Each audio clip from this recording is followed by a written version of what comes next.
Motherboards are made up of thousands of tiny traces and solder connections.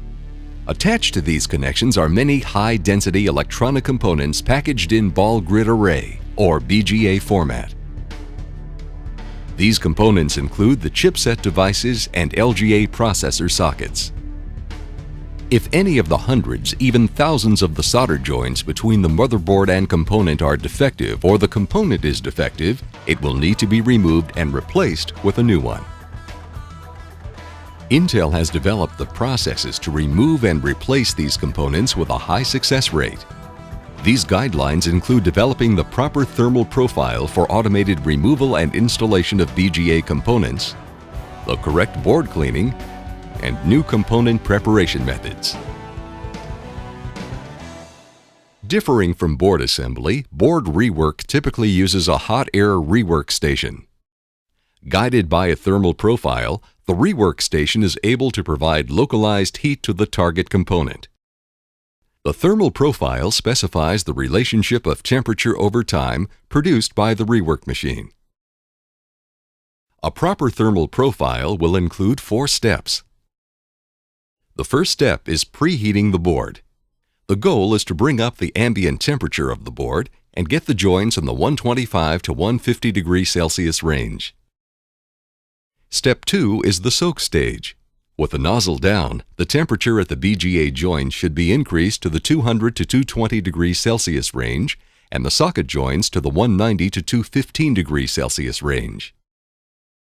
The third step is the peak reflow stage.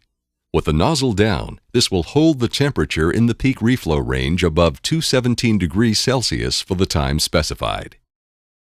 Step 4 is the cool down step. With the nozzle raised, the board is brought down to between 100 and 130 degrees to perform the motherboard site dressing. To create the correct thermal profile for board rework, a profile board needs to be made. To measure solder joint temperatures, thermal couple sensors are mounted to the bottom of the motherboard by drilling through the board into the solder joints. To measure component body temperatures, the thermal couple sensors are mounted to the component. Another should be mounted to the pick-and-place cap and any vent holes covered. The location of the thermal sensors is key to capturing the true temperatures the component experiences throughout the thermal cycle. As an example, for a socket B component, the sensor should be mounted to the 4 outside corners and 2 inner corners. This is a graph of a successful thermal profile. The data from the thermal sensors are tightly grouped throughout the thermal cycle. It also shows the performance of the bottom heater, which controls the board heat, and the top heater, which localizes heat to the target component. Once a successful thermal profile is developed, it can be used for BGA component removal. First, be sure to use the proper support configuration under the target component. In this case, these 4 pins support the socket area. Before removing a socket, secure the pick-and-place cap with Kapton tape. Then mount the motherboard securely in place and follow the machine instructions and prompts to remove the BGA component. During the BGA component removal, there will be small bits of leftover solder on the motherboard. Before installing the new BGA component, this solder will need to be wicked off and the area cleaned. To dress the site, the following tools are needed: a soldering iron, 10 mm heating tip, wicking tape, flux pen, wire cutters, isopropyl alcohol or IPA, lint-free wiping cloths, and a microscope. To wick the solder, first apply flux to the pads to be cleaned with a soft, lubricated brush. A stiff brush runs the risk of lifting or cratering the pads. Make sure the soldering iron is up to temperature. Then apply flux to a clean portion of wicking tape and place it just off the edge of the pads to be wicked.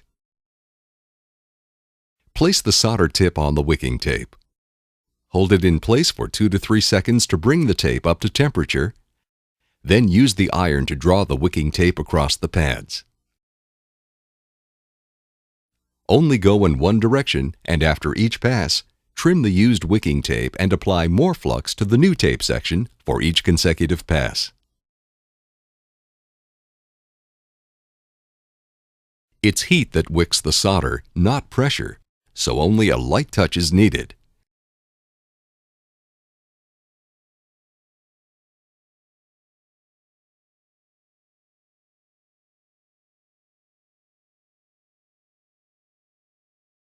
The speed the iron is passed over the pads is also critical. Too quickly and the solder may stick, lifting a pad. Too slowly may overheat the pads and cause brittleness and may lift pads. The total contact time should be around 6 or 7 seconds per stroke.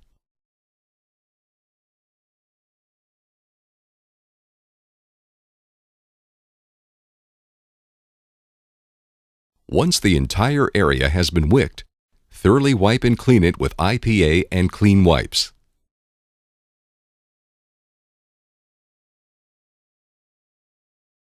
Inspect the area for any missed pads or damage. To prepare the new component for installation, soldering paste needs to be printed onto the solder balls. The tools needed are squeegees of various sizes, solder paste, and a printing station or jig. On the printing stencil, oval apertures are preferred over round ones because the oval openings keep the stencil high on the ball, resulting in the solder paste being mainly deposited on the tip of the ball. Begin the process by placing a new component into the printing jig. Carefully align all the balls with the openings on the jig. This can be done by hand and close inspection or an alignment jig. With the component in place it down with the component up and install the clamping frame to hold it securely in place.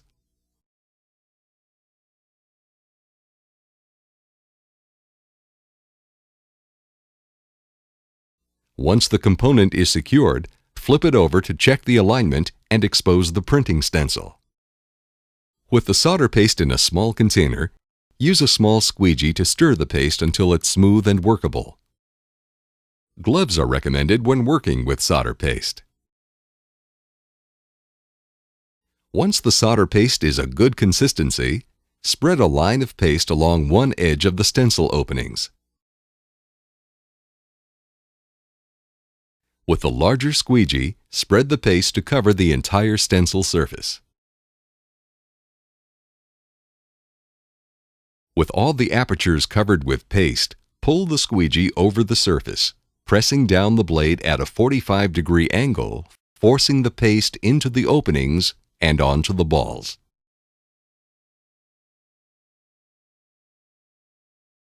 Remove the excess paste from the stencil. A good printing should look similar to this. To install the new component on the prepared motherboard, place the board on the Rework machine bed.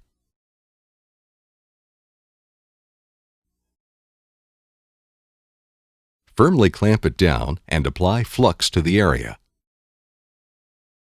Apply it in perpendicular strokes to ensure complete coverage.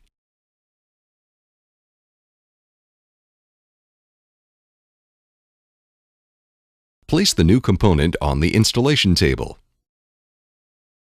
When prompted, remove the jig clamping component, align the socket to the motherboard, and let the machine go through the same thermal profile to install the new component. The process described here is mainly for desktop motherboard rework, but the same principles apply to server and mobile boards, which may use different component local supports underneath the board and may demand more careful treatment for finer pitch ball grid array and its footprint pads on the board. The key to a successful BGA rework is generating a capable thermal profile, ensuring that the board is cleaned and dressed without damaging the solder pads, and properly applying flux and paste to the new components.